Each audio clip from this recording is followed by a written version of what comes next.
అండి అందరికీ welcome to my channel. మనం కట్ చేసుకున్న బ్లౌజ్ పీస్ని ఈరోజు ఎలా కట్టాలో చూద్దాము. ఫస్ట్ అయితే మార్క్ చేసుకున్న విధంగా క్రాస్ పీస్ని అయితే కట్ చేసుకున్నాము.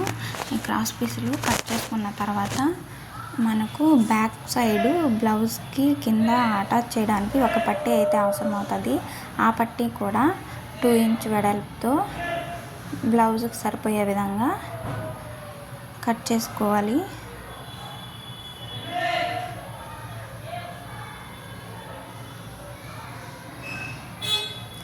తర్వాత షేప్ బెల్ట్ కోసం ఒక 3 లేయర్స్ ఒక చుట్టూ ఒక 1/2 ఇంచ్ తేడాతో అయితే కట్ చేసి పెట్టుకోవాలి. ఈ 3 లేయర్స్ వేయడం వల్ల మనకు ఖచ్చితంగా ఫినిషింగ్ బాగా వస్తుంది. ఖచ్చితంగా 3 లేయర్స్ అయితే కావాలి. ఇప్పుడు ఆ 2 ఇంచ్ పట్టీని ఒక 1/2 ఇంచ్ మళ్ళించి ఒక కుట్టు అయితే వేసుకోవాలి. తర్వాత దీన్ని బ్యాక్ పార్ట్కి అటాచ్ చేయాలి. బ్యాక్ పార్ట్ తీసుకొని కింద బోటంలో టిక్ పెట్టిన వైపు కరెక్ట్ సైడ్ అండి, రాంగ్ పెట్టిన వైపు ఖర్చు ఉండే సైడు ఇప్పుడు మనము ఈ కరెక్ట్గా ఉందంటే రైట్ సైడు ఈ పట్టీని అయితే పెట్టి పైన ఒక కుట్టు అయితే వేసుకోవాలి.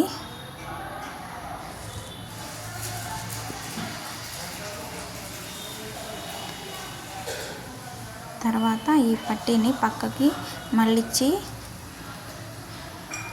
మెయిన్ క్లాత్ మీద కుట్టు పడకుండా ఓన్లీ ఈ 2 ఇంచ్ పట్టీ మీద కుట్టు పడేలా పైకి ఒక కుట్టు అయితే వేసుకోవాలి. దీనివల్ల ఫినిషింగ్ అయితే నీట్గా వస్తుంది. చక్కగా క్లాత్ అనేది ఫోల్డ్ అవుతుంది ఈ కుట్టు వేయడం వల్ల. ఇప్పుడు కుట్టు వేసిన తర్వాత ఈ క్లాత్ని లోపలికి ఖర్చు వైపుకి మళ్ళించేసి ఒక పైన టాప్ స్టిచ్ అయితే ఒకటి వేసుకోవాలి.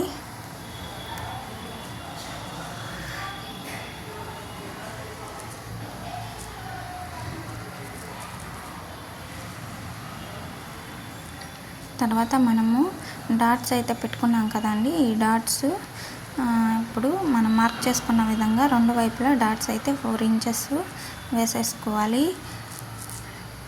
నడుం పట్టి వేసి డాట్స్ పెట్టడం వల్ల మనం హెమ్మింగ్ వేసినా వేయకపోయినా క్లాత్ అనేది కిందకి పైకి జరగకుండా ఉంటుంది. నడుం పట్టి లేదంటే ముందు డాట్స్ వేసి నడుము పట్టి వేస్తే ఖచ్చితంగా హెమ్మింగ్ వేయాల్సి వస్తుంది. ఇలా చేయడం వల్ల హెమ్మింగ్ వేసినా వేయకపోయినా పెద్ద ఇబ్బంది అయితే ఉండదు. కానీ హెమ్మింగ్ వేస్తే జాకెట్ లుక్ బాగుంటుంది.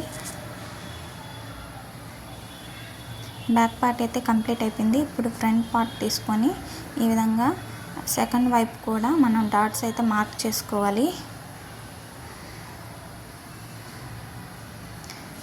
ఈ మెడ కట్ చేసుకున్నాం కదండి. ఈ నెక్ కట్ చేసుకున్నవైతే మనకు షేప్ బెల్ట్ కాదు, ఉక్స్ పట్టి అండ్ కాజా పట్టీకి అయితే యూజ్ అవుతాయి. ఇప్పుడు మనం wrong side right side mark చేసుకోవాలి. ఈ నార్మల్ బ్లౌజులు స్టిచ్ చేసేటప్పుడు ఖచ్చితంగా ఇలా మార్క్ చేసుకోవాలి, లేదంటే చాలా కన్ఫ్యూజింగ్ ఉంటుంది. అప్పుడు right part left part okay mark చేసుకోకుండా కుట్టడం వల్ల కన్ఫ్యూజన్లో 2 ఒకే వైపు కుట్టే ప్రమాదం కూడా ఉంటుంది.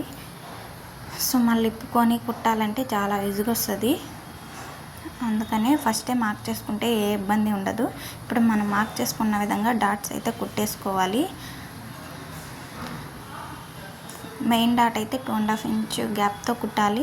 And second dot third dot అయితే ఒక 1/2 ఇంచు ఖర్చు పెట్టుకొని కుట్టుకుంటే సరిపోతుంది. ఇదే విధంగా రెండో వైపు కూడా డాట్స్ అయితే పెట్టుకోవాలి. చూడండి, పెట్టుకున్న తర్వాత ఈ ఫ్రంట్ 2 ఈక్వల్గా వచ్చాయో లేదో ఒకసారి చూసుకోవాలి. నాకైతే ఈక్వల్గా వచ్చాయి. చూడండి, రైట్ సైడు, ఇది వచ్చి రాంగ్ సైడు. ఇప్పుడు షేప్ బెల్ట్ అయితే కుట్టుకుందాము. దీనికోసము మెయిన్ క్లాత్ అనేది మిడిల్లో ఉండాలి. కింద వైపు పై వైపు లైనింగ్ క్లాత్ అనేది ఉండాలి. అలా పెట్టుకొని కింద ఒక స్టిచ్ అయితే వేసుకోవాలి.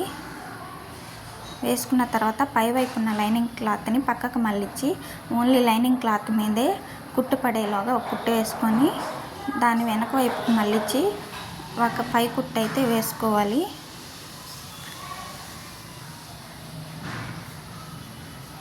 అంతా కంప్లీట్ అయిన తర్వాత ఇప్పుడు మెయిన్ క్లాత్ అనేది పైకి వస్తుంది.